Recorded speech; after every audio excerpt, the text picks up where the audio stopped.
Our next talk is with Justin Stabb, the generator, accelerating the industry through access to technology.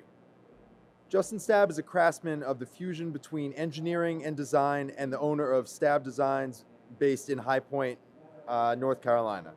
Justin's early career as a manufacturing engineer allowed him to understand the nuances of function, but his imagination and creativity drove him to entrepreneurship in order to push the boundaries of possibilities for clients whose needs extended beyond major manufacturing or local vendors.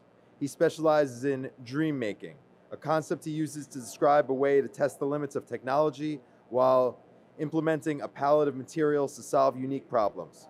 His work includes engineering design, advanced fabrication, and turnkey installations to create a seamless experience for clients in a variation of industries.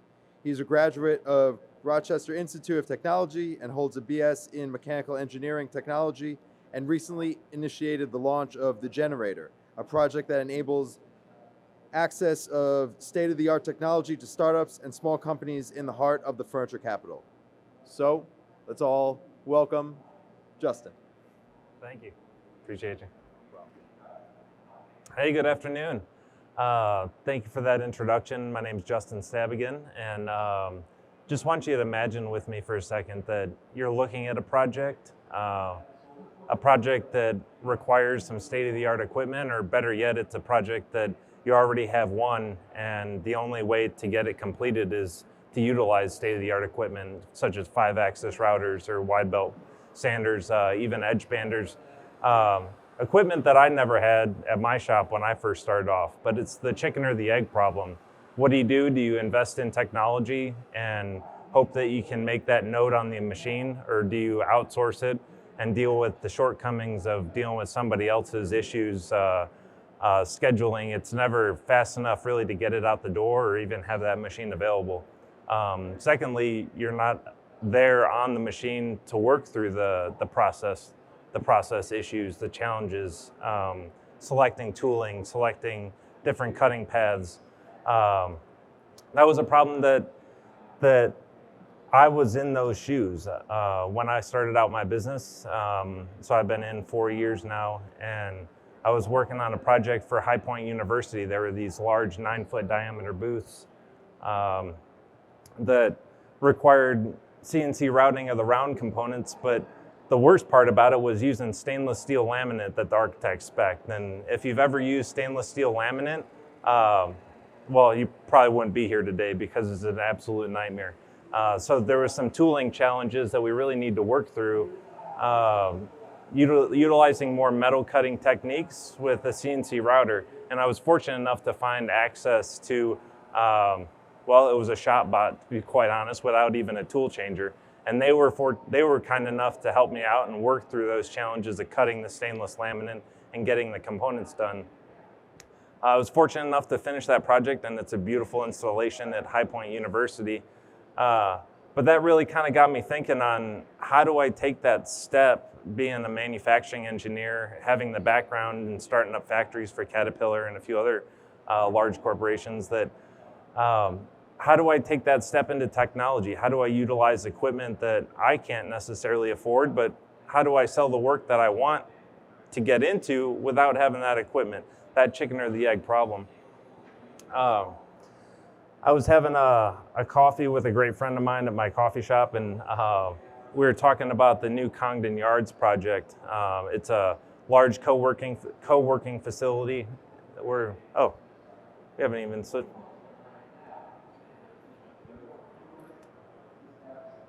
So this video is just going to kind of step you through just so that you can really understand and see the beauty of the facility. But this whole project was started in High Point as an effort to initiate creativity and furniture and design.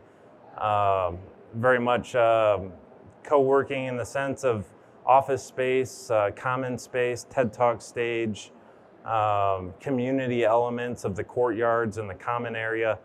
And they talked about having a makerspace, but we can all know that being in our industry and having access to a makerspace isn't going to change what we do, isn't going to better our products, because quite frankly, our shops are far superior than most makerspaces. So being a business owner and having the crafts I needed something far superior than that to take that next step.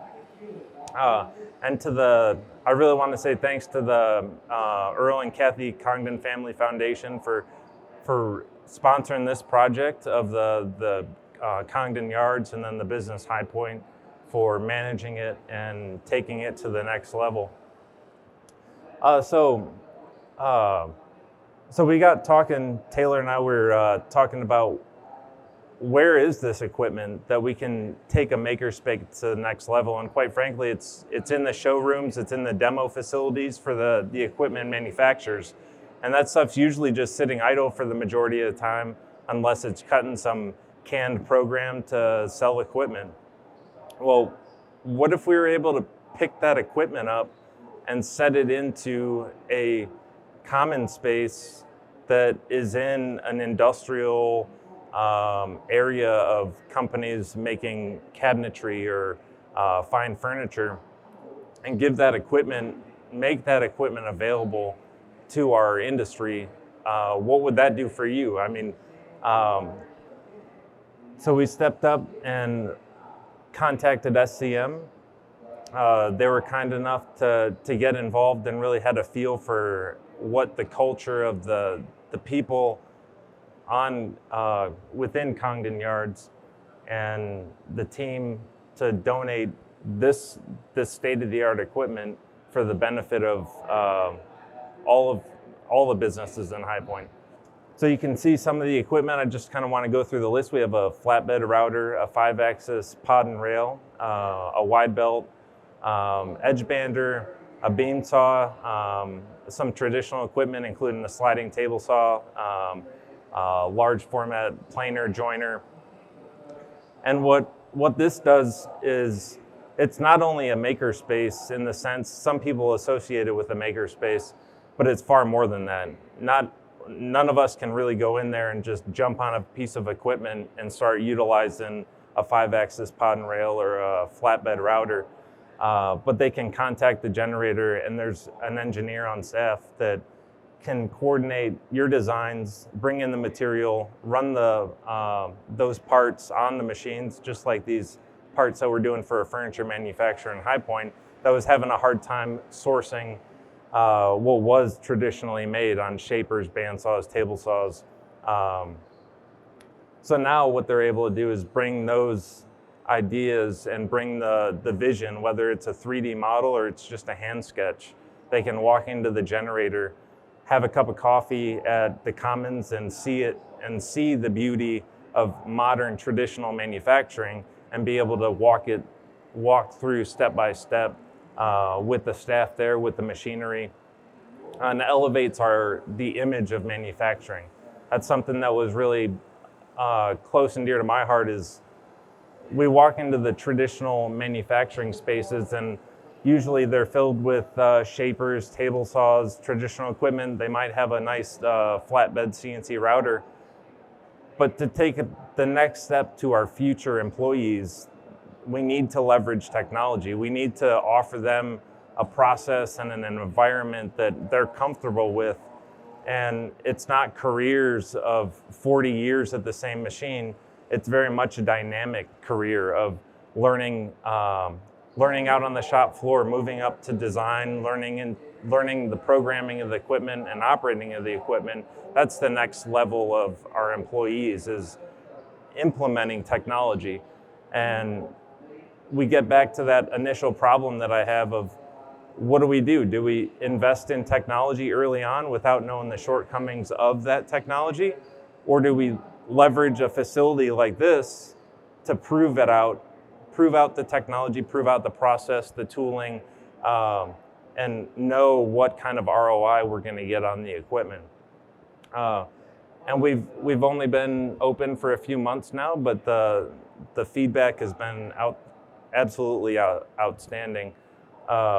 Able to bring companies in that might have been skeptical on looking at 5-axis routers, because they come to the show and they see very much the canned programs. Well, the proof is in your learning curve, and until you've taken that step and you've really understood where you're at on the learning curve, you don't know where that's going to be until you take the plunge.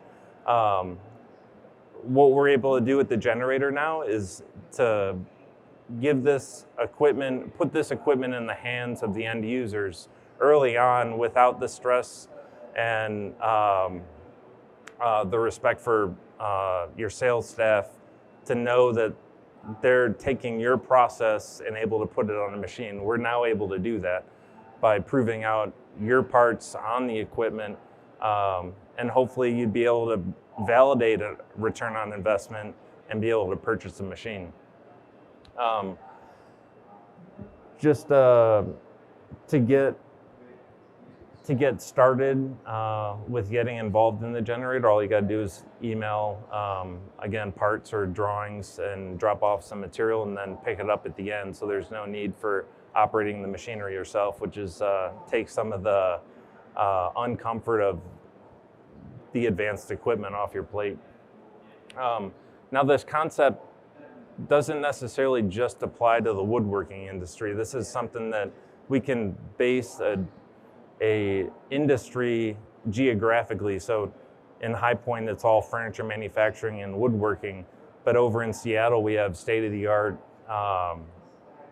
carbon fiber winding machines for the aerospace industry, that there's other small businesses that are in the same exact predicament that I was in of not having access to that equipment. So this is an idea that I really challenge every industry to look at, of finding our equipment manufacturers, partnering up with them to provide the equipment and the access to companies that are just on the brink of taking the step to implement technology. So with that, are there any questions? Fortunate enough to have the video on loop so we can get a chance to see just the beauty, and this really elevates manufacturing. That was the dream that we had, was the windows into the space, the common area, the courtyard, and really bringing the community in and seeing what the generator is going to do for elevating our industry. So, with that, well, thank you so much.